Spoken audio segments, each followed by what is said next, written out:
All right. Take number 3.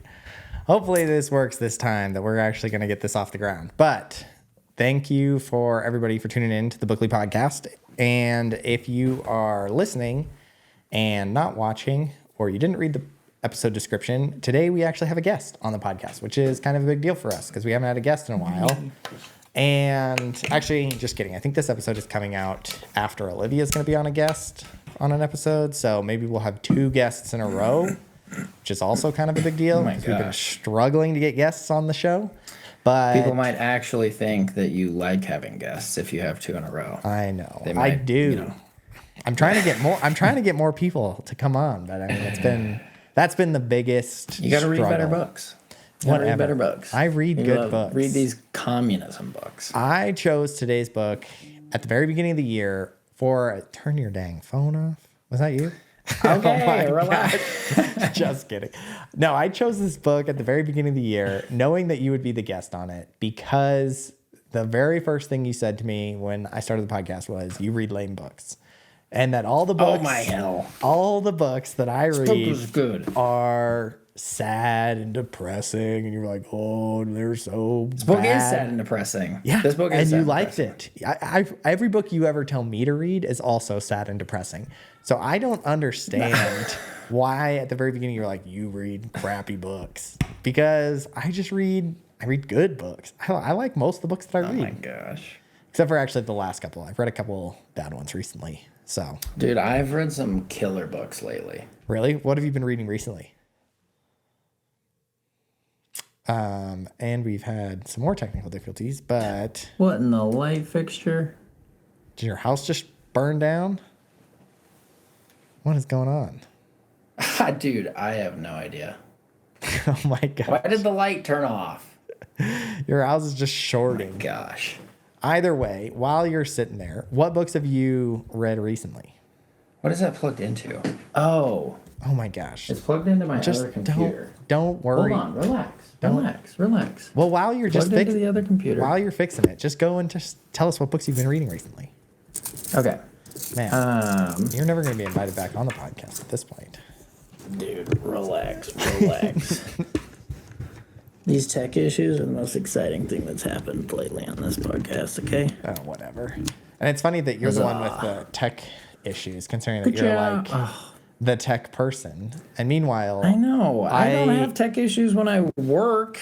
I hate technology with like every fiber of my being. And look at me. Look at me go. No tech issues. I haven't had one tech issue yet, knock on wood, for any of the episodes. Meanwhile, these tech issues are your tech issues. What do you mean they're my tech issues? I haven't had tech issues until I freaking got on here.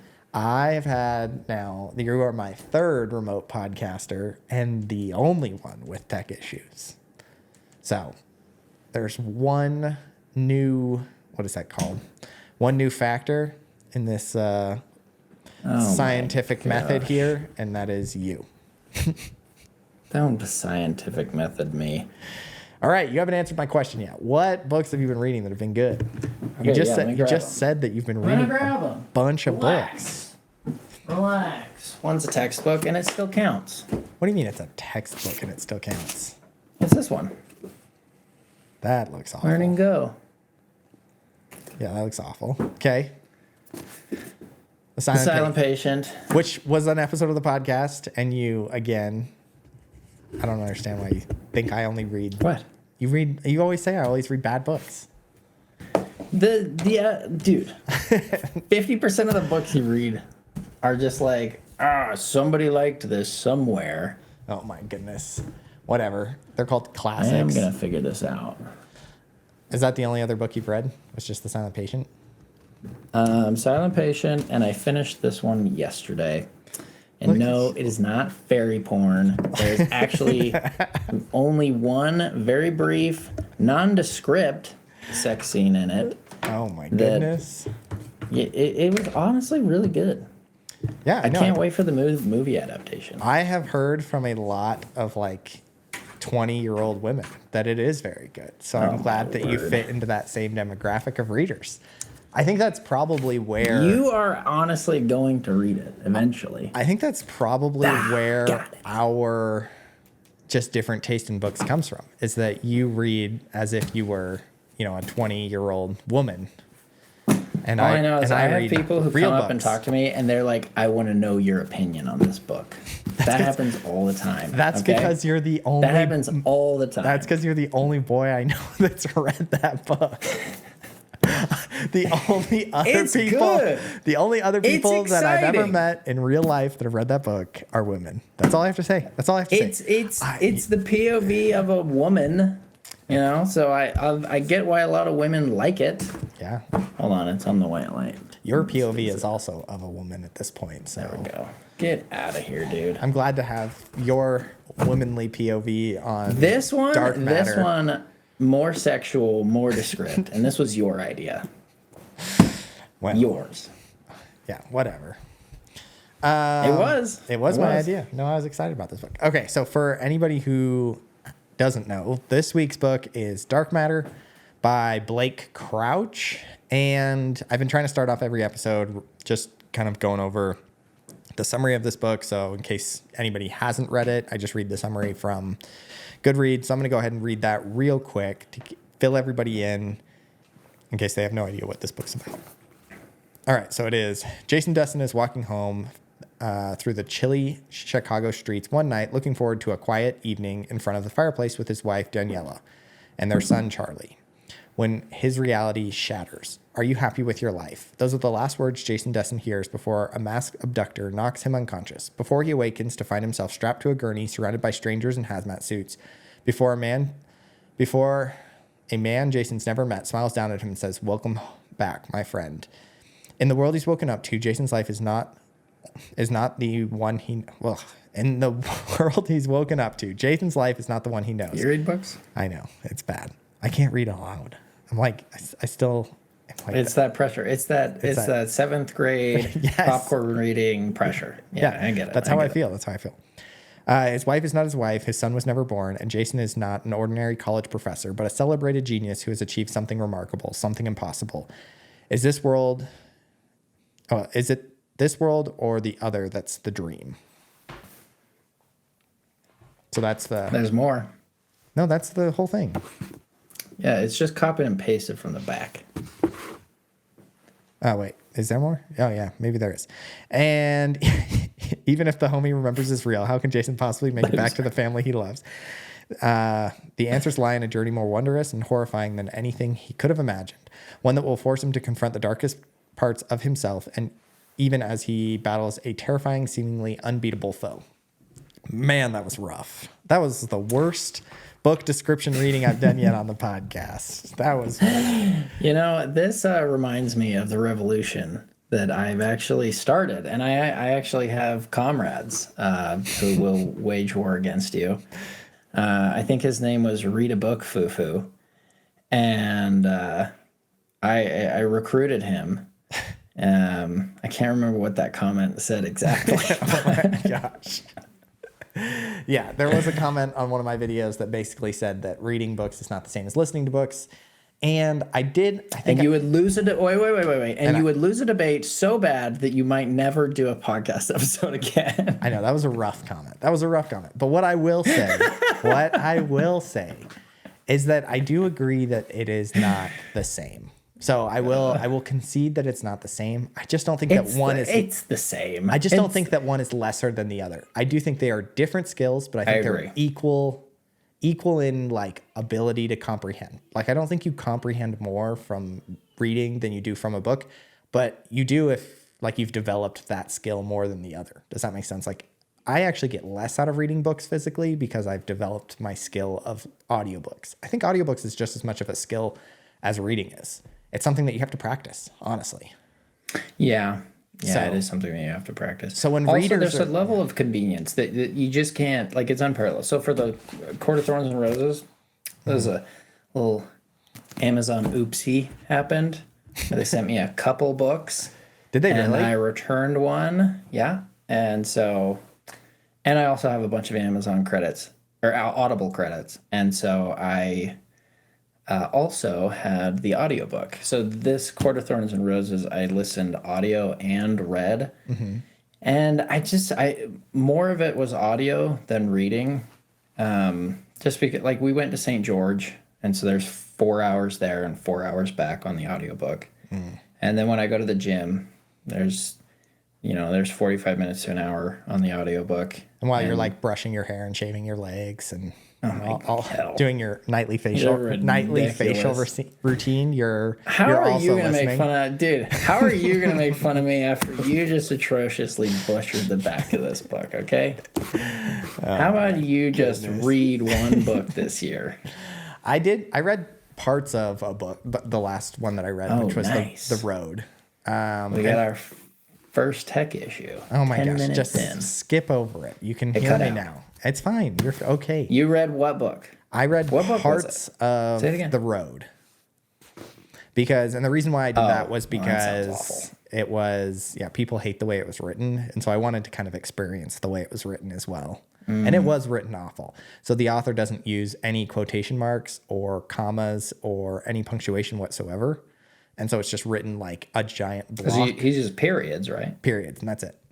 You know what that reminds me of? It's Is awful. Old German. I mean, maybe. Old German used to be, well, like the oldest German, like sentences used to not even have spaces. Their words would just be smashed together and there'd be a period. And so it just looked like one infinitely long word, a period, and another one that followed. And that's how they used to read forever and ever and ever ago. Yeah, that sounds awful. Yeah. Garbage. Garbage. But where was I going with that? I don't know where I was even going with that. But either way, you and that guy commenting about audiobooks and wrecking me on YouTube, whatever, it's been fine. The only argument against audiobooks that like even holds any weight for me is that a narrator can make or break a book, whereas if you're reading a book, you don't have that added added factor into it. But other than that, I honestly don't think you get more out of a book by reading it if you're well practiced in listening. Does that make sense? Like a brand new audiobook listener isn't going to get as much out of a book as somebody who's listened to 100 audiobooks. It's a skill. It's a skill just like reading. Yeah. There is also one benefit to audiobooks that is probably worth mentioning, something I also did with The Silent Patient and did with Court of Thorns and Roses. Names. These names are fictitious. They're not real. They're made up. The main character of Court of Thorns and Roses, her name is Feyre. But, like, it's spelled F-E-Y-R-E. I never would have, like, pronounced it that way in my head. Yeah. And so then when you listen to the audiobook, they kind of, like, teach you how it's supposed to be pronounced. And I had the audiobook of Silent Patient, but I didn't use it at all. But I used it just a smidge to get the enunciation of, like, Alicia. Yeah. Because to me, it just looks like Alicia. Yeah. And that doesn't sound as good. No, I agree with that. I do think pronunciation is definitely helped in audiobooks, but yeah, I'll fight that guy. Bring him on the podcast. Let's go. Fight that guy. Just kidding. I don't care. A comment's a comment at this point in the podcast, like in my YouTube journey. That's true. A comment is a comment. They all kind of help. So I'll just start saying some more outlandish crap. People who read I'll suck. continue. Just listen to audiobooks. Fight me in the comments. I will continue to slander you then. All right. That's basically what you just said, is I have permission to slander you. Go for it. At this point, I just need something. But it is picking up. So for anybody, I mean, I think I gained almost a follower a day this whole month, at least. So that's pretty good. Oh, nice. Yeah. Like I'm averaging one a day. So it's not bad. What is it up to now? I'll break 100 this week. By the time that this is, I thought I saw 99. No, I'm at 91 right now. But as far as when this is coming out, I'll definitely be past 100. Like at the rate we're going, I'd have to like slow down to not hit 100 by now. So we'll be at triple digits probably by the time this comes out, which is pretty good. Again, I mean, we're slowly growing, but from everything that I've read about YouTube, it's just part of the process. So I'm excited. I feel like it's going in the right way. Yeah. We'll see. All right. But to dive back in the book, because this is like Olivia's least favorite thing about listening to episodes that you and I are on. Really? Yeah. She's like, you guys don't. We didn't BS too much. I got a whole new job, and we're going to skip that whole topic. Yeah. Skip that whole topic. We'll talk about that in another. It could have been worse. Okay? I want to talk about that in worse. the other episode that we do. So I want to talk about your new job in 0 to 1, because I read 0 to 1 as kind of like a bonus It's more episode, applicable. and it is definitely more applicable. So I'm excited about that. But What did you think of this book, Dark Matter? Like, what was your overall impression? Don't rate it on a scale of 1 to 5 yet, because that's at the end. But just what did you think about it? Like, how short of a summary are you looking for? It was good. Whatever. It was more of a love story than I thought, and less of a science-y. I think when you read the cover and you read the back even, I think you're going to think it's like The Martian. And it's that hard science genre. And it's not a hard science book. Mm-hmm. It's a romantic book. It's a love story. And there's elements of science fiction in it that play on things that are real in the physics world. I do really appreciate a writer who studies a topic so that they can write a book about it. It's been a little bit. It's been over a month since I finished this book, so I might have a hard time remembering a couple things. But at the back of the book, don't get this with audiobooks, you get the story behind Dark Matter. Oh, yeah. That's cool.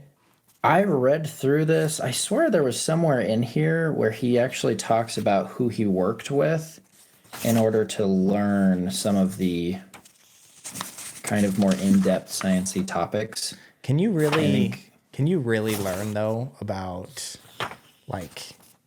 So again, I'm gonna go ahead and spoil. I'm just gonna say right now, like if you don't want spoilers in this, then just go for it. Like watch the other video.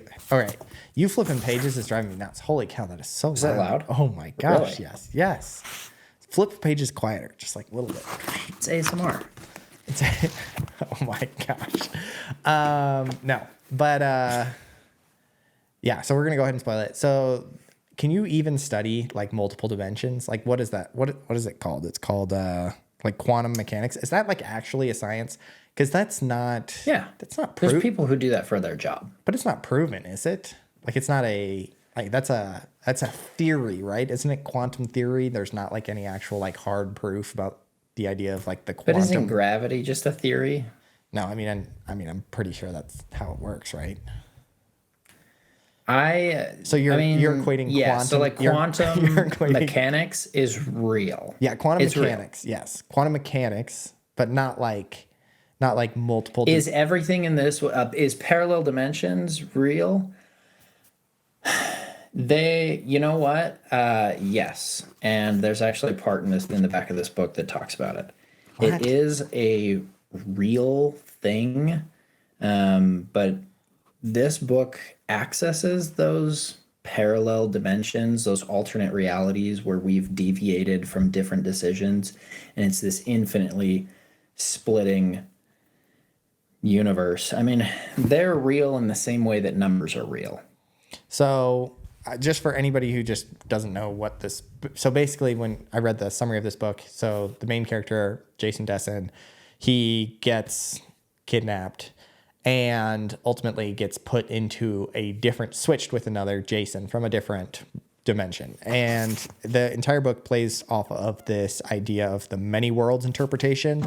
And I want to kind of read just a quick summary. It's a quote from the book that talks about it. And it says, the many worlds interpretation of quantum mechanics posits that all possible realities exist, that everything that has a probability of happening is happening, and everything that might have occurred in the past did occur, only in another universe. So what if that is true? What if we can live in a fifth dimension probability space? So ultimately that there are infinite numbers of dimensions, and in those infinite number of dimensions, every possible action that you took in the past has a different choice that kind of forks off of that road and creates all of these infinite number of dimensions and possibilities with where your life could have been.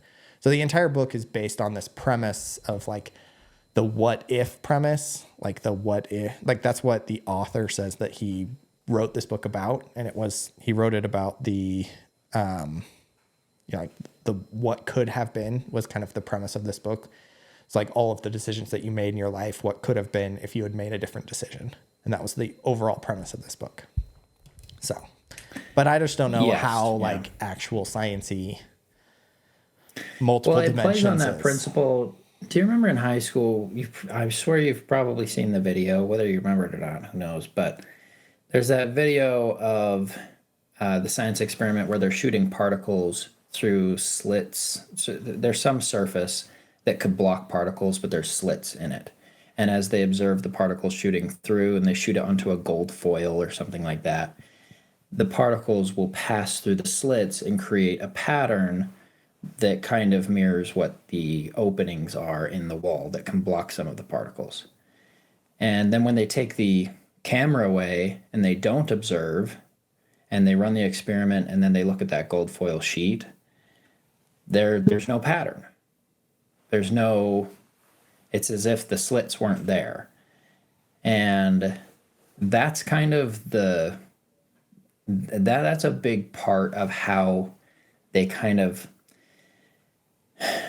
how the author just kind of makes this whole box work, right? Because he goes into the box. Yeah, it's Schrodinger's cat. You know, like if, like it's what happens to Schrodinger's cat if you don't see it. Like, is it alive or dead? You don't know because it lives in this middle realm of could be alive, could be dead, but no one actually. So, like, theoretically, it is both dead and alive at the same time because it has an equal probability of being both or something like that. I think that's how Schrodinger's goes back to that. Does a tree make noise if it falls in the wood, if no one's around to hear it? Yeah. So, yeah, there's a legitimate argument that they're, I mean, I don't know. Like, there's a sciencey argument that a tree would not make noise if no one was around to hear it. I don't know. That just, so this is the one thing about the book that I just didn't love is that I feel like, I don't know, that kind of flies over my head. And so this whole idea of like multiple dimensions, then my brain then just kind of goes, I guess I just like, I feel like I almost extrapolate it too far to where it like ruins the story. Does that make sense? Like, I feel like you kind of, with stories like this, and this is my one like criticism of the, one of my criticisms of the book. I did enjoy the book. I will say that. I did enjoy it. I thought it was a fun read. The problem is that when I'm reading a book like this and it starts talking about like these infinite dimensions based on, you know, an infinite number of probabilities of what you would have done in the past, why didn't Jason just go to one of the probabilities where like something different happened while he was gone? Does that make sense? Like then when he returned, it would have been the same. Like, you know what I mean? Like there's an infinite number of possible locations that he could have come into. Does that make sense? So why did all of the Jasons end up in one central location? They ended up there because he split many times on his trip to find his family. Yeah. And so that created all of these Jasons who had made different decisions and were searching for his wife and kids. And then they all converged on the one reality where Jason 2, the evil Jason, actually took them. They're all the same person. No, they're all the same person. But what I'm trying to say is that there would also be an infinite number of realities that happened in between Jason 2 taking over and Jason 1 coming back. Does that make sense? Like there's not just one Jason 2. But I think he can only go between his perceived realities. So this is where I was like, I don't know, because then in the idea of like multiple dimensions, there are also infinite number of realities in which Jason 2 also already took over. So there's an infinite number of Jason 2s.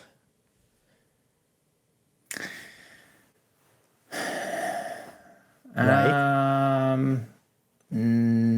Yes, but inaccessible to the actual Jason. See, this is where I don't. This is where I'm like. See, because it all has to do with your perception. That's why I explained that gold foil experiment. Yeah. Is because it is, and that's I think what the reader was actually getting at is your life truly is your perception of it. It is successful because you perceive it to be successful. It's not unsuccessful or not unsuccessful. You aren't happy or unhappy. You are just how you perceive yourself. Yeah, I don't know. Yeah, I mean that. Yeah, I don't know. What don't you know? I mean, like, I don't know. That just seems. I don't know. There's just that's my only thing with like books like this, and I'm the same way with basically anything in this. I feel like the multiverse is like a hot topic now. And this book was actually written. This book was written before the multiverse became a hot topic. Right. Like this book came out in 2016, I believe. Spider-Man's ruined it. Spider-Man's the best version of it, in my opinion. Like, but like it's a little old. Like you had the Infinity War and all of that, and they go back in time before he snaps his finger, and then no, I think that's all garbage. I just mean Into the Spider-Verse is the best like depiction of the multiverse. Oh yeah, that one is good. That's the only one. That one is good. I was thinking of the one with Tom Holland in it. And then they bring in all the other Spider-Mans. I haven't even seen that one. See it really? It's actually pretty funny. I think it's funny that they just made that. The idea of the multiverse like literally doesn't interest me whatsoever, except for. But this isn't like that. This is a little bit different. Okay. Because he can't jump from just infinite reality to infinite reality like you could in the Spider-Man multiverse, Spider-Verse nonsense. He is truly just searching between his possible decisions. Okay. Whoever opens that door, it is their possible decisions, which is why at the end of the book, when he has his son open the door, that's garbage. That's hot garbage. Yeah. Also, I already kind of mentioned this to you last time I saw you before we recorded this episode, but at the very end of the book, so yeah, for anybody who hasn't read it, the way that the multiverse in this book operates is there's this, they call it the cube. And you enter into this cube and you have to take this special drug. And then your mind can basically comprehend the infinite space. It basically dampens your ability to comprehend reality. Yeah. And therefore allows you to maneuver between possible realities. Yeah. Whatever it is. You take this drug. Whatever. Did you read the book? Yes. You inject a needle into you. He hates injecting needles. It's cooler than you're describing it. Okay. But it's a cool... Ultimately, there are infinite doors that you can go through. And I thought that the depiction of the doors was pretty cool. Like, I thought that was like a really neat way of doing it. I just imagined, I just kept thinking of Monsters, Inc. and them just like sliding a card and a door coming up and just like popping into there. It was like, that's the way that I pictured it. Like a bunch of, and then a little red light popping up at the very beginning, like ding. But yeah, there's all infinite doors that you can go through. And, yeah, and so that's, where was I going with that? Tangent to a tangent. But what were we talking about? I don't know. Oh my If I'm being totally honest, my end cut out, so I missed 5 seconds. Oh, what you were saying. Either way, we were talking something about multiple realities. Oh, you were trying to describe how the cube worked. Yeah, no, so I did that. And so he can bounce between different realities. Basically, he gets stolen from his reality. He fights his way back to the lab where he has access to the cube. Someone's there to help him. It's probably a good time to introduce Amanda. Mm-hmm. Is that her name? Yeah. Yeah. Amanda, who helps him kind of unintentionally. She was more or less prepared to send him on his way, but then people came after them. And yeah. And so she jumped in the cube with him. They took the drug and they left. Oh, yeah. Kind of on this is where I was going. Big journey. This is where I was going with that. Oh, man, that was rough. So the very end of the book, so whoever opens the door, it opens the door to their reality, right? So whoever opens the door based on one of their possible realities. So the very end of the book, in order to hide from all of the rest of the Jasons, they decide, because all of these Jasons are chasing after this one Daniela, even though there's infinite numbers of Danielas, I still don't understand. Hold up. We should talk about what's between them initially getting into the cube and him even getting back to his original reality. But before that, I just want to say how dumb or how interesting the end. Okay. Oh, yeah, because I mentioned how it ended. Yeah. I mentioned how it ended, and you want to add something else that was dumb. So at the very end, the boy opens up the book, and basically the way or opens up the door to enter into one of his realities. And the way that the doors operate is it goes based on how you're feeling and what you're thinking, and it finds a reality that mimics close to what you're thinking. So that's the way that this travel works, which I thought was a interesting way of doing it, and an interesting way of, making this navigation through the multiverse possible. And so, like, for instance, at one point, Jason opens up a door when he's scared that something's going to happen, something bad is going to happen to his wife. And then in that reality, something terrible happened to his wife, because that's what he was thinking and that's what he was feeling. I feel like as a 13-year-old boy, if I opened up the door and it was just everything that I was thinking, it would be like dinosaurs or like boobs, like tons of just beautiful women. You know what I mean? Like, Tons of boobs. And then that's the world that Jason and his wife are stuck living in. They're stuck living in the mind of a 13-year-old boy. They can change. No, weren't they out of drugs? Wasn't that the last of their... It was the last of their drugs, but you have like an hour to pop open doors. Yeah, so you don't have to take the drug each time. I guess they could have gone to another reality of theirs. But yeah, I mean, still, letting your 13-year-old boy drive based on his thoughts and urges was kind of a bold choice, in my opinion. Yeah. But yeah, so you wanted to go back into like what the purpose behind it all, like why he was going from door to door. Yeah, just kind of, well, I wanted to talk through, I definitely wanted to hear your opinion on some of the doors, and like, I love to always put myself in the character shoes, not the author, or not what, the author thinks I'm thinking, but put yourself in the character shoes. Like if this actually was happening, dude, it gets bleak. And even at the end, when he's like finally got back to his reality, I kind of think with you, it could be just like something so close, but the only thing different in this reality is maybe the time, the preset time between lights at a stoplight. You know, how quickly the light changes from red to green. That's the only thing different about this reality. Yeah. That's it. That's the only slight difference about his original reality to the one he found. Is that good enough? Well, and the other thing... Like, that's not where you came from. Yeah. Well, and that's the thing that, like, with this idea of unlimited realities, because also the idea that... I don't know, because then also the other thing that I got hooked up on was, like, all of the Jasons that made it back to that reality are all actually the same Jason. Like, they all experienced all of the same things except for their experiences inside the box. That's the only thing that's different between each one of them. So the fact that some of them were so vastly different in personalities, like some of them were just willing to just shoot and kill whoever they wanted, and some of them were willing to do like, you know what I mean? Like they were kind of ruthless. I was like, the only non-shared experience that this infinite number of Jasons has is their time in the box. So like, how different can these individuals be? And why does Daniela choose the one that's the narrator? And is the one that's the narrator the actual real Jason? Like, there technically is no real, like, technically all of them are real Jasons, because all of them at one point were married to that specific Daniela. Yeah.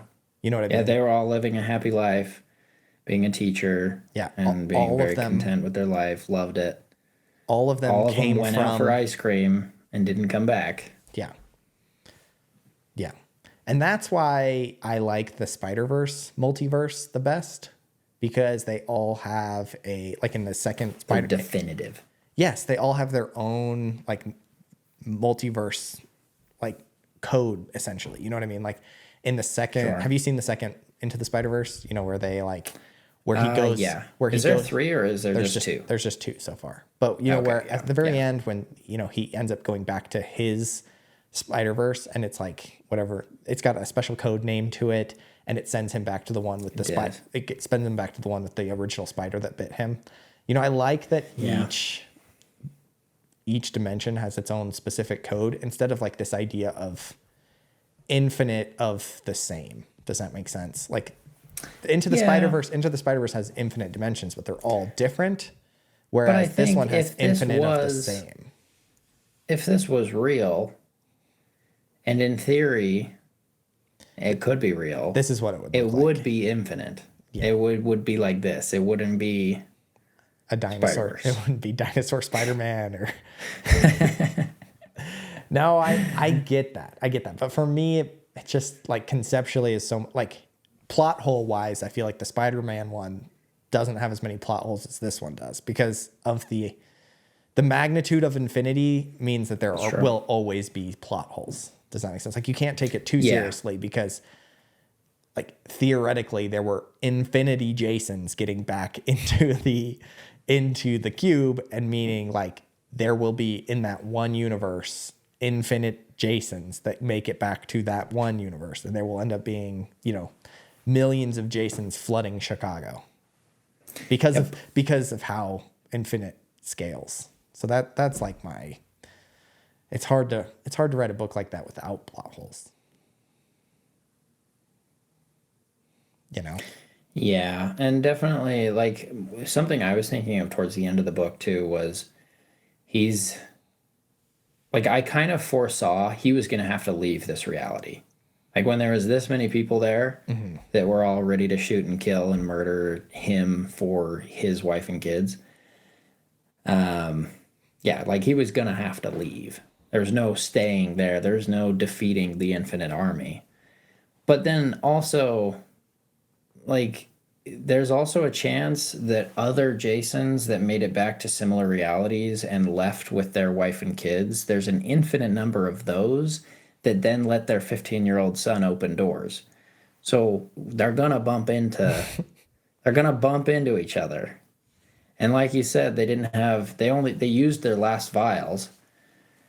So they were, yeah, I mean, this was kind of like their last shot, and if they end up with another whole family there, they're just going to be living in parallel forever. Yeah. And that's where like the idea of infinite to me makes for a rough book. But it's only if you overthink it. If you don't overthink it, it was this a isn't fun book. overthinking. Yeah. Like I don't want This isn't anybody overthinking the writing of the book. It misses the purpose of the book if you're hung up on this. But it's an interesting thought. Yeah. So like if you don't overthink it and you're just going for, was this book fun or not? This book was fun. Like if you haven't read this book and to this point you're still listening because everything that we've said up to this point has been complete gibberish to you, then yes, this book was fun for sure. But it just it's impossible to write a book based on infinite possibilities. So, you know, there's infinite things that could go wrong. So it just already is, from a premise standpoint, kind of a hard one to write, in my opinion. But that being said, I think it was done really well. Yeah. I think he kept it as closed as he could.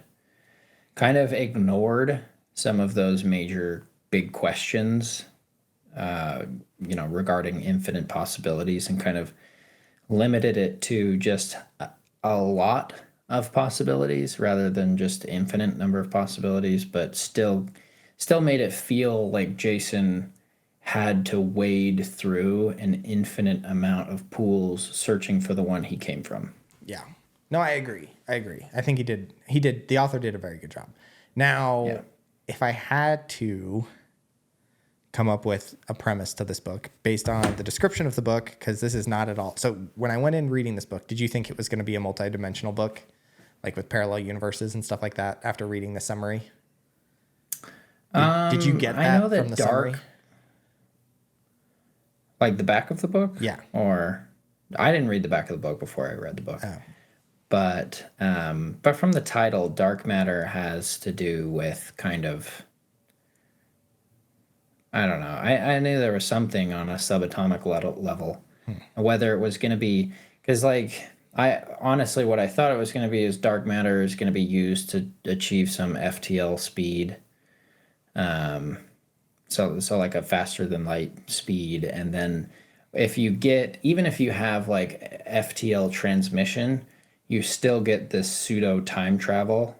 Like if you kind of plot things out and like. Yeah, that's the whole plot of Interstellar, right? That you're moving faster than the speed of light. Well, yeah, there's a lot to Interstellar involving gravity and that affects time. Yeah. But I think that plays a part in it.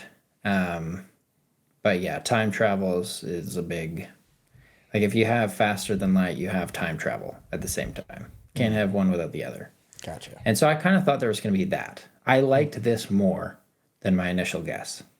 So my initial guess, and I still wish, like, if I could write a note to the author, it would be like, rewrite this book, but rewrite it with my premise and then make it like keep going with it, because I liked my premise, and that might be one of the reasons why I didn't absolutely love this book, is because I wanted it to be something else, because that's what I thought it was going to be. And so my thought process after reading the back of the book was that this guy wakes up and it's almost a Inception experience. Like it's all in his head. Where he wakes up and he has to decide what's reality and what's not.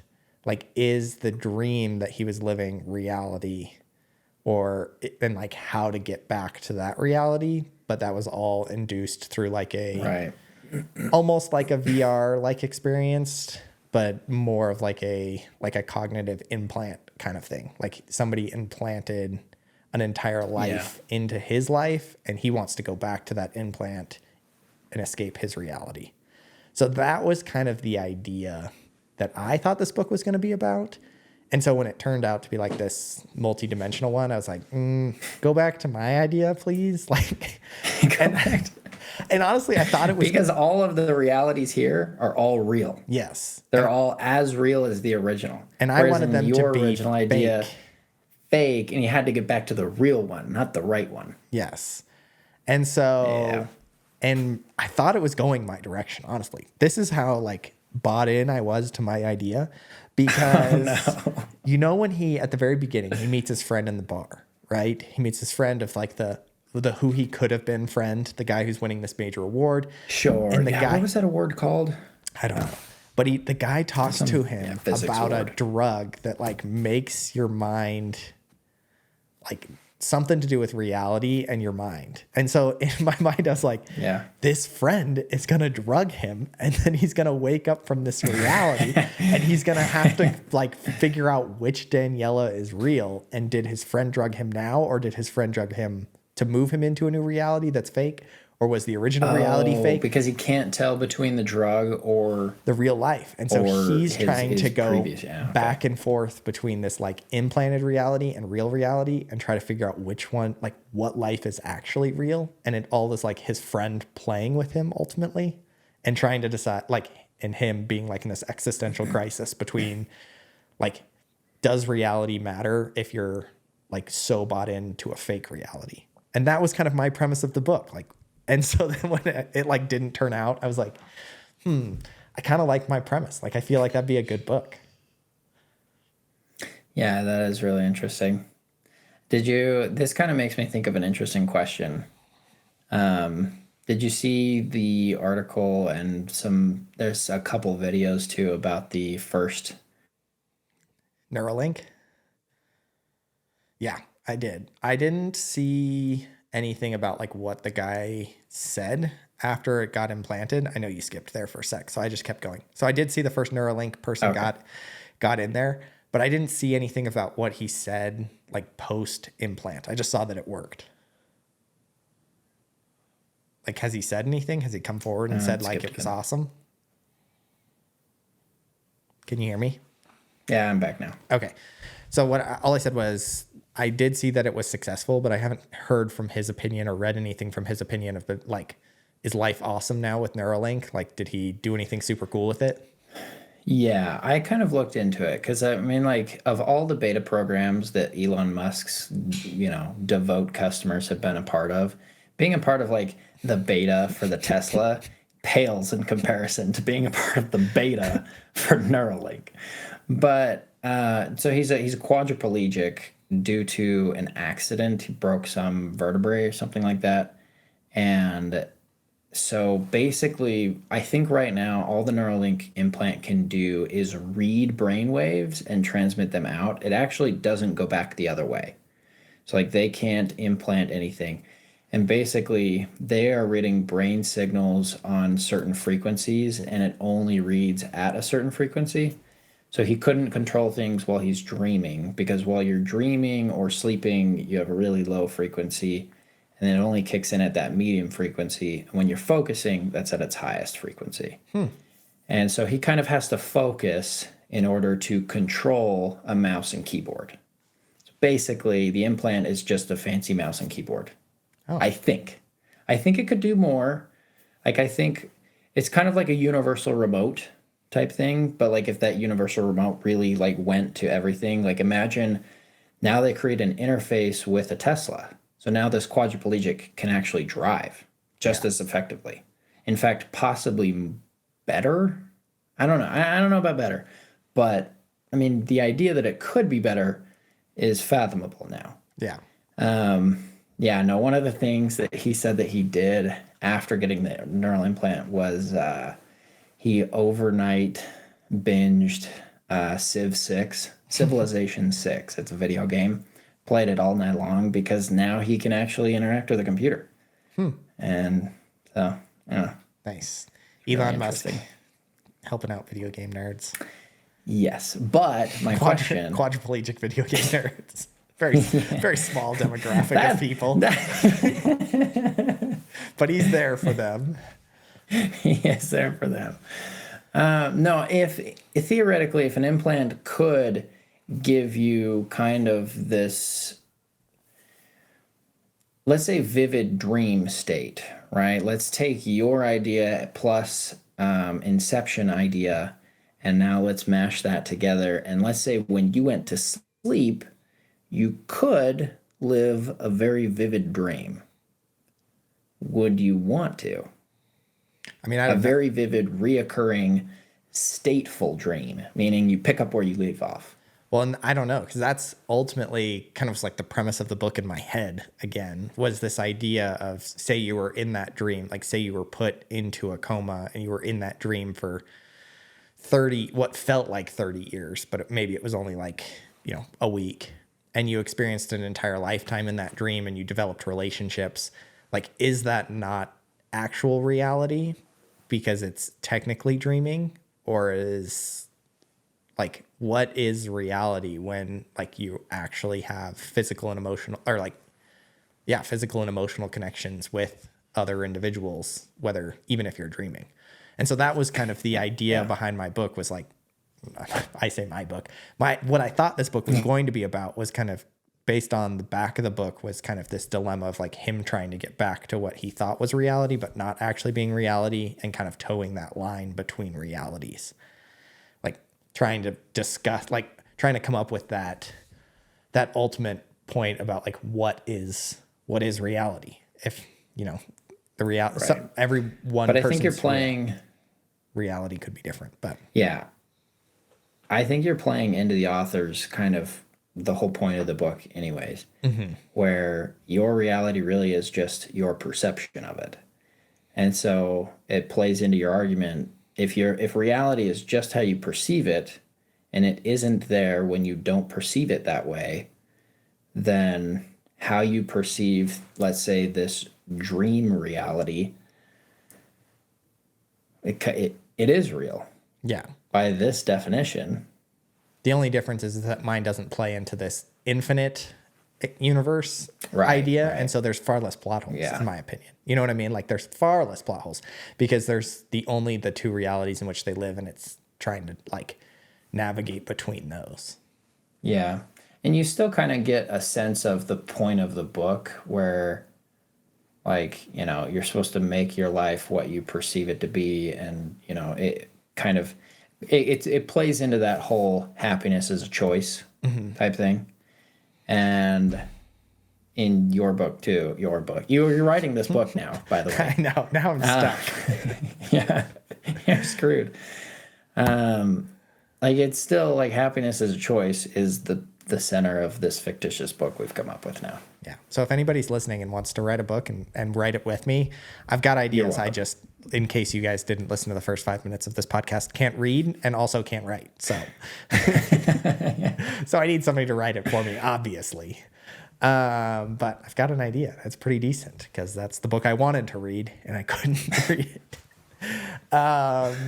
Okay. So kind of moving on here from my fictitious book. Did you know that this book is going to be a TV show? I did not. Comes out next. Did you call and tell me about this? No, you called and told me about Project Hail Mary. I didn't know this was. Yeah, this already is a TV show. Nope. Dark Matter. Next month. Oh, it's that soon. Yeah, May 8th. So I guess not quite next month because we're not, well, once this episode airs, it will be next month. So this episode airs right around April 7th, I think is when this airs. So it will be a month from when this airs. May 8th, it airs on Apple TV Plus. It is going to be a TV. Garbage. I know, another streaming service that I'm going to have to get. But who do you imagine as Jason Dessen? Like if you could pick from Hollywood a Jason Dessen, who would you pick? I'm so bad at this. Like casting. I don't know. Nicolas Cage. Nicolas Cage would be so good. Cut out. Hold on. I want your reaction. No, Nicolas Cage would be so good. Like that would have been ideal. But no, it's not Nicolas Cage. Unfortunately, now not only do I wish the book was written different, now I wish the show was made different. I want Nicolas Cage.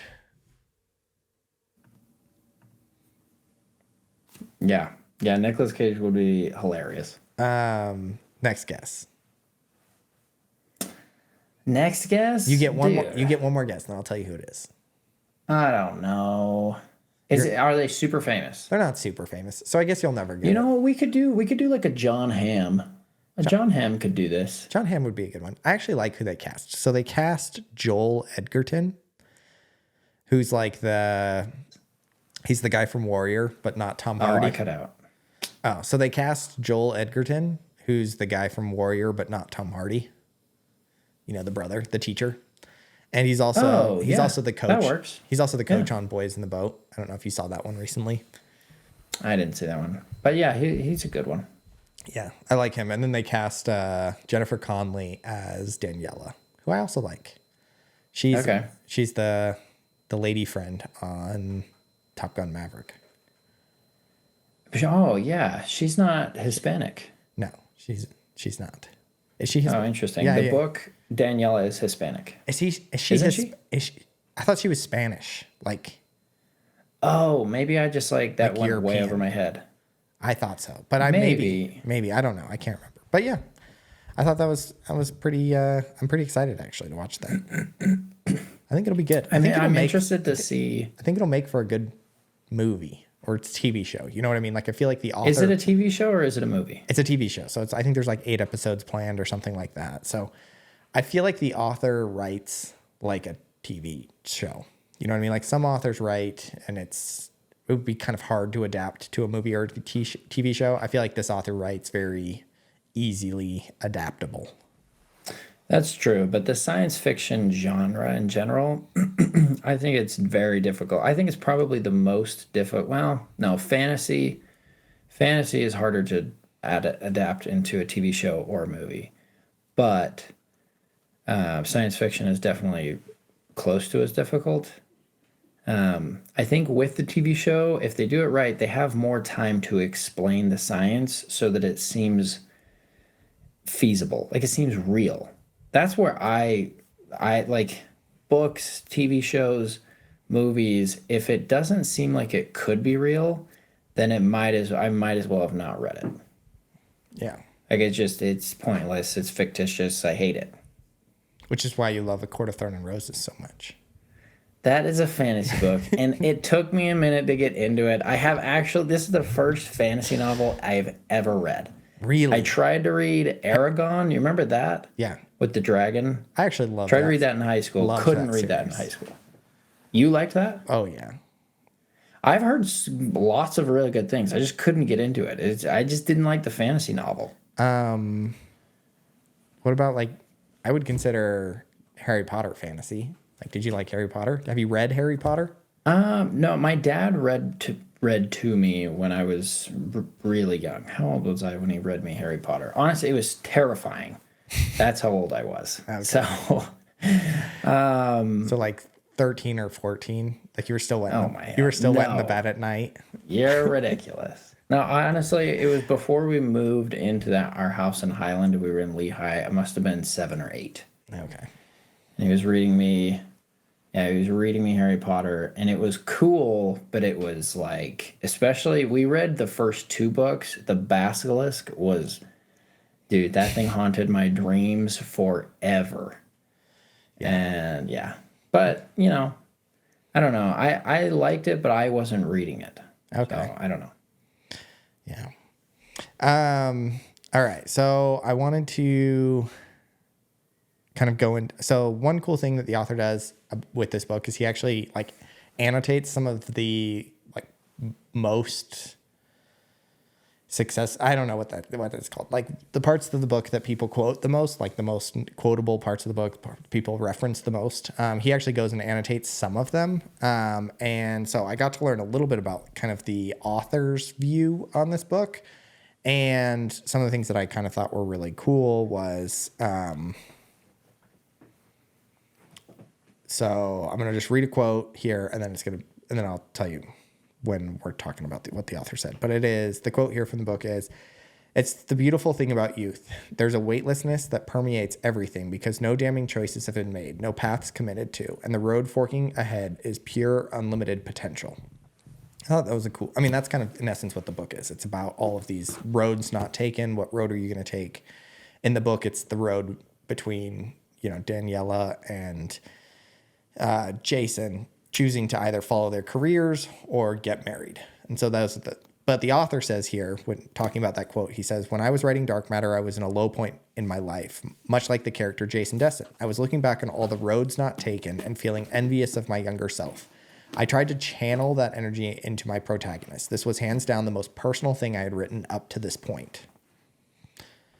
So I felt like that was kind of cool. You can kind of tell that there's a lot of, if there's anything good about the book, it is the character of Jason, in my opinion. Like I felt like he was so developed. Yeah. If anything, he was very, very developed and very personal. Like you really felt his struggle, even in multiple different dimensions. You felt like you understood kind of that idea of wanting a different life and, what could have been. You also, felt his love for his family, but also his love for science. I felt like he as a character was so developed, and it was neat to hear the author say that, this was kind of a personal character for him. It was very relatable too. I think like as a husband and a dad, like you struggle with that too. Like there's this life you live with your family, and that is the most important one. But there's this also life you live from 9 to 5. And it's, I don't know, it's tough because you want to keep those separate because you don't want anything to bleed into your family life. Like you want to preserve that. And yeah, you felt like Jason had kind of found that awesome balance at the start of the book. And there was just a perfect amount of time that the author spent just describing that and making you as a reader not feel like envious or jealous, but just like at ease and relaxed and happy for him in a sense.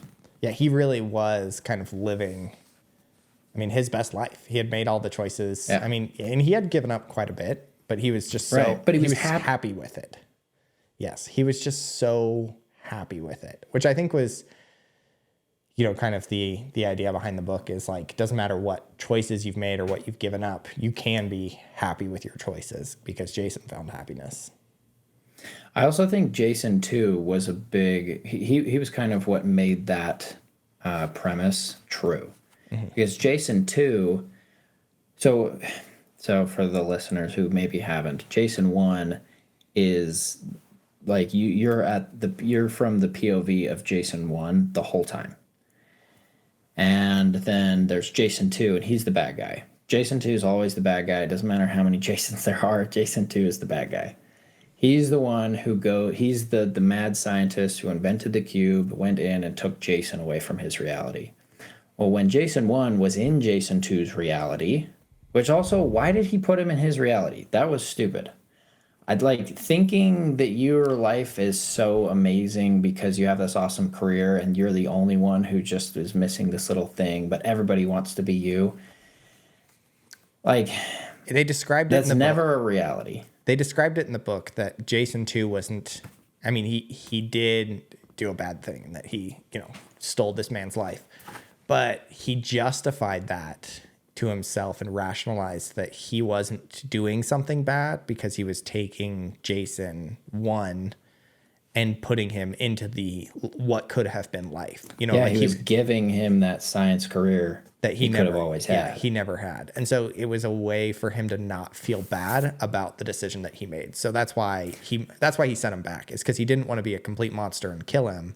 Because had he just killed him, none of this would have happened. But he doesn't. But how many people actually think that their life is so good that anybody, or at least somebody, would want to literally just switch shoes with you? But it's not. I don't think it's not anybody's life. You know, it's I guess your it's not anybody's. You know, but it's your life having made a different decision. And so that's the whole premise of the book. Like, would you be like, are you happy with your life that you've and the decisions that you've made, or do you wish that you could go back and make different decisions and still live as you in your life? Just maybe make a decision earlier in your life that maybe had a different trajectory. Yeah, but that was his rationale between putting him in his old world where Jason 2 came from and not just killing him. Yeah. Because he could have just killed him and then none of it, life would have just gone on. Yep. There would have been no book. Nothing bad would have ever happened. Nope. This is crazy. Yeah. But also, when Jason 1 was in Jason 2's world, the alternate reality, he ran into Daniela. And Daniela was ready to love him. Yeah. Like, he could have just, like, Jason 2 could have just had the life he wanted in his own world. Yeah. And I think that's also a big point of the book, is that your happiness is right in front of you. You just have to choose it. You don't have to steal it from somebody else. Yeah. Yeah. I mean, there was quite a bit in this book, I thought, but I liked it. And I felt like because the character Jason was so developed, that's what was really good. Because in my opinion, none of the other characters were developed. There weren't any, maybe Daniela a little bit, but none of the other characters were that deep. Yeah. You know, like the friend. What did you think of the friend? Like, I honestly was bleh. The main villain character who owned the lab was bleh. All of the other characters I felt like were just there. Amanda, I almost feel like you grew close to Amanda. But you grew close to Amanda. When he didn't leave with Amanda. You grew close to Amanda because of situations. You didn't grow close to her as a person and as a character. And so, like, I felt like even her, I felt like she was very underdeveloped. You didn't know. But she was falling in love with him. Yeah. But again, that has to do... But she kind of already knew him, right? Because she knew Jason too. Yeah. And again, I don't know. I feel like Jason was the only really developed character, but he was developed very, very well. And so I liked that quote from the author saying that, you know, this was the most personal thing he had ever written, because I felt like that came across in the story. You know what I mean? Do you think the book could have done, because so there were 2 chapters, I think, from the perspective or point of view of Daniela. Mm-hmm. And Daniela was narrating those chapters. I don't know. I wish there had been more, to be honest. I wish there had been either more or just not there at all. Yeah. I feel like the 2 we got was not enough for what we got. Like, we could have just done, it was her basically just pointing out that he's a little bit different. Mm-hmm. Yeah, I agree. I felt like there should have been either one from her perspective early on in the book, so you could see how much they were in love before he left. Does that make sense? Yeah. And then, you know, like maybe one more later on in the book. Like, I don't think it needed to be split 50-50, but I do feel like had there been more, there would have been 2 great characters instead of just one great character in the book. Yeah, I think Daniela, honestly, they could have bounced around. I don't know. It would have gotten so complicated to write. Yeah. I mean, that's true. I think the author knew what you were pointing out towards the start, where an infinite reality book is just hard to write because there's so many inevitable plot holes. Adding more to her would be kind of difficult and just probably add to it. Yeah. No, I agree. All right, so I want to move on to the next quote, so we keep going. Right. Next quote is, "We live day to day completely oblivious to the fact that we are all part, or that we're part of a much larger and stranger reality than we can possibly imagine." I thought that was a good quote. And then he said to that, the author, "For me, this isn't just a quote from Dark Matter. This is the closest thing to a thematic mission statement you'll find when it comes to my catalog of books. I want to explore and expose just how mysterious and beautiful our universe is and how reality is so much weirder than we think." So did you know that the author had written more than one book? And would you read anything else from this author? I remember reading what you read. So there's somewhere in the back of the book it says kind of what you've read.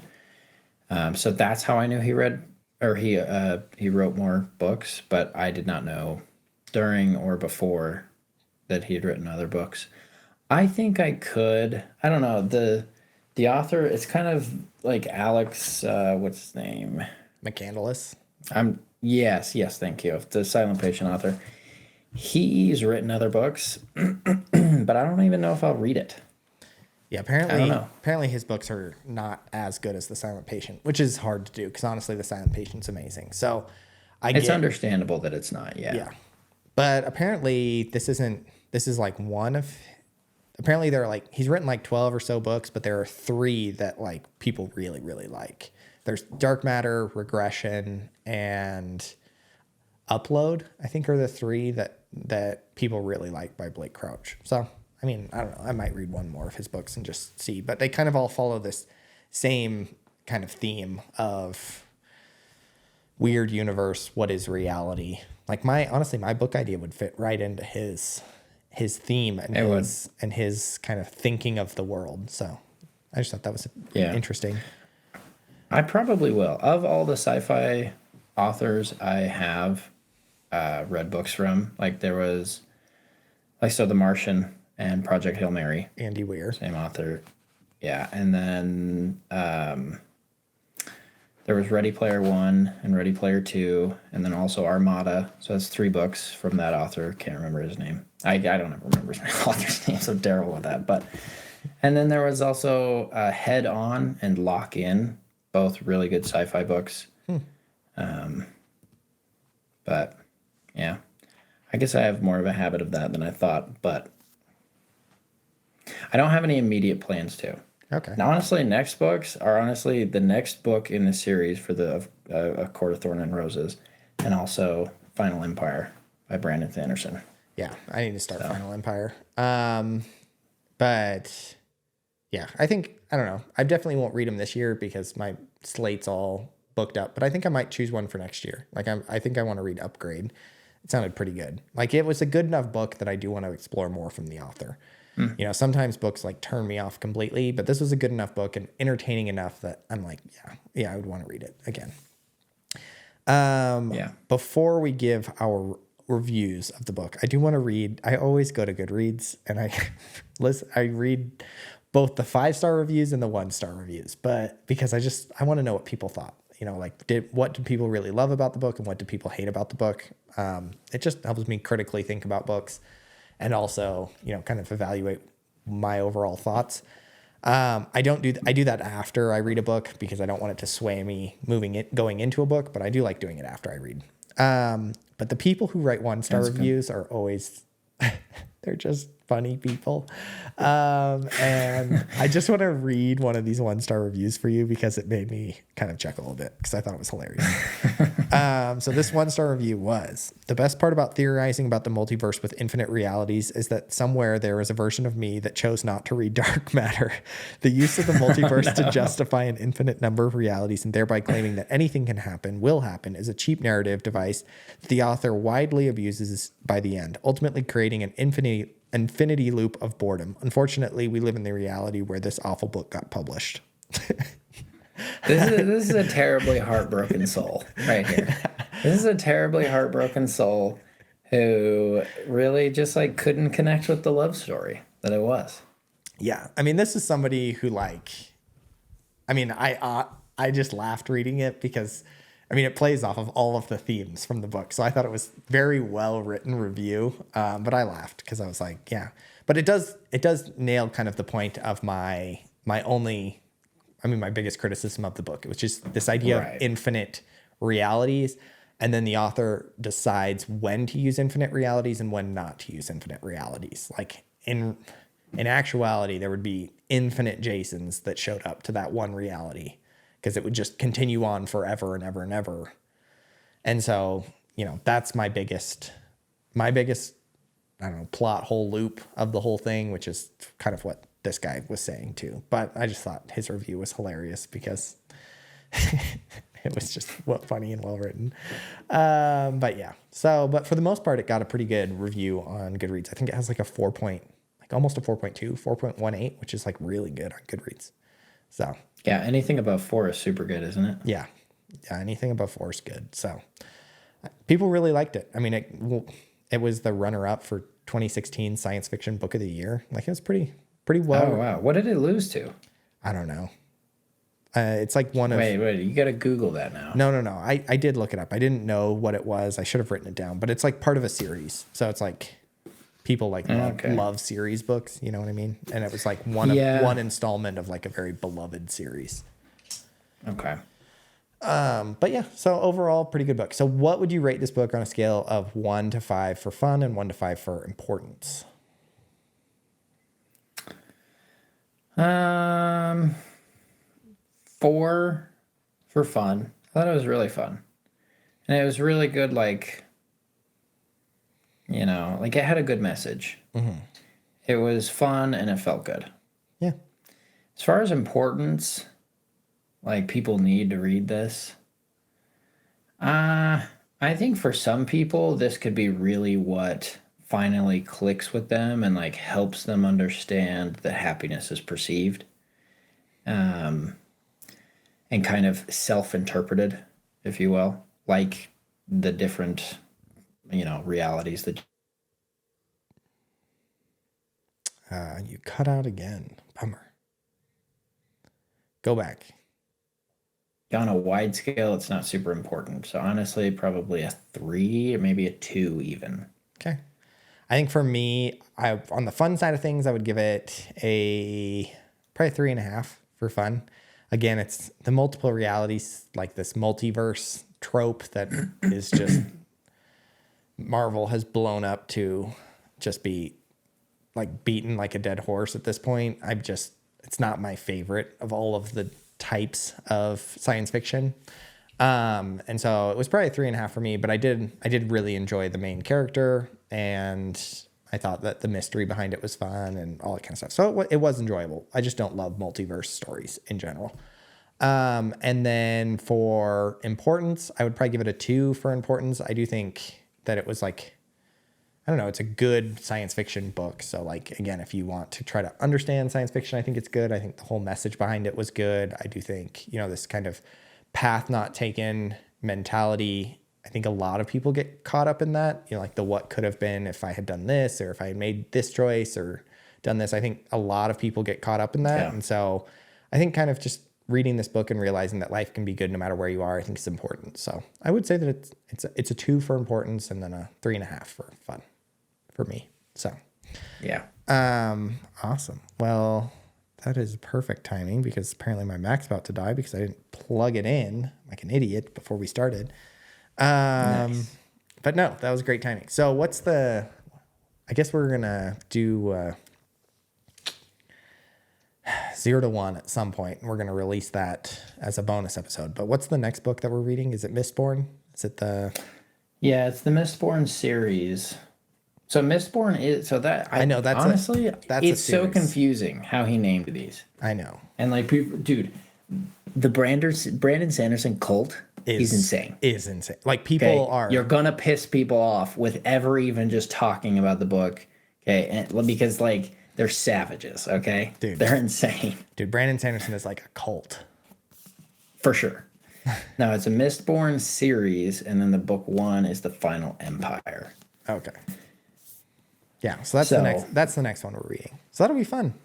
Yeah. I'm glad we read. It's good. I'm glad we're picking books that you like because apparently the first couple that you read, you were. I mean, I didn't hate it. Like, look. Okay, Barnes and Noble came out, they opened up a Barnes and Noble over by that. There's that Home Depot and Walmart and AF. Yeah. There's a new Barnes and Noble there. They shut down the Bed Bath & Beyond, new Barnes and Noble. Okay. And I got my first bookmark, Look 1984. Look at you. It's still my favorite book of all time. I've read a I lot of books recently, and it is still my favorite book of all time. I think if I went back and like re-reviewed that book, I would score it higher than whatever I did at the time. Yeah. Honestly, it's like if you didn't know what it was, it's like, oh, this was a very depressing read. It didn't have like a great arc. It just kind of like started in the middle and just went downhill the whole way to a jagged, sharp bottom that you got impaled on. Yeah. But if you didn't know it was going to be that, it kind of sucks and makes you feel bad. But honestly, on an importance level, like it's a 10 out of 10. Yeah. It's just such a good book. I know. I love that book. That's one that I think I'm going to do another. Yeah. I'm going to read it again and do another episode about it just because that's how much I like it. It's a good book. It's a good book. I haven't read Animal Farm. I want to buy a physical copy of 1984. I'm starting to like the physical copy. Yeah, I've been starting. So I want to have nice bookshelves. Also, for books that you like, kind of like, but don't want to spend a crap ton of money on Barnes and Noble, dude, check out Amazon used books. I bought like 15 books on Amazon used books, and they were all really good quality for books that like I enjoyed, but I wasn't like dying to have a copy. But I think I got 15 books for like, I want to say it was like 75 bucks or something, like 50 bucks. Dude, it was like dirt cheap. It was like $2.50 a book. Oh wow, that is really cheap. You know what I mean? Honestly, I've bought all of these on Amazon, and they've all been under 20 bucks. I think the cheapest one was Court of Thorns and Roses, and it was like $8. Yeah. I think. Yeah, but the used ones, like you can get hardback copies for, $3-4 or something like that on Amazon. Oh, a hardback for $3-4. Oh, that's kind of crazy. Yeah. And so I do that for books that I'm like, that I've read, that I liked, but I didn't like love it. And then I buy new books for the ones that I really like. Because I'm kind of the same way. I'm liking owning physical copies. Yeah, like Mistborn, I know I'm gonna like this enough to where I want the whole series physical copies. Same with Court of Thorns and Roses, Silent Patient. Dark Matter, I actually, when I read this, dude, this was the week I had 105 fever for several days. And I literally just read the whole book in like 4 days. Yeah, it was good. And yeah, it was really good, but that I'm glad I had the physical copy for that. I don't know if I liked it enough to where I'm super happy I bought the physical copy. But see, imagine if you had been able to buy it for $2. But I don't know. Imagine if you'd been able to buy it for $2. Yeah. Then you're just like, yeah. Now I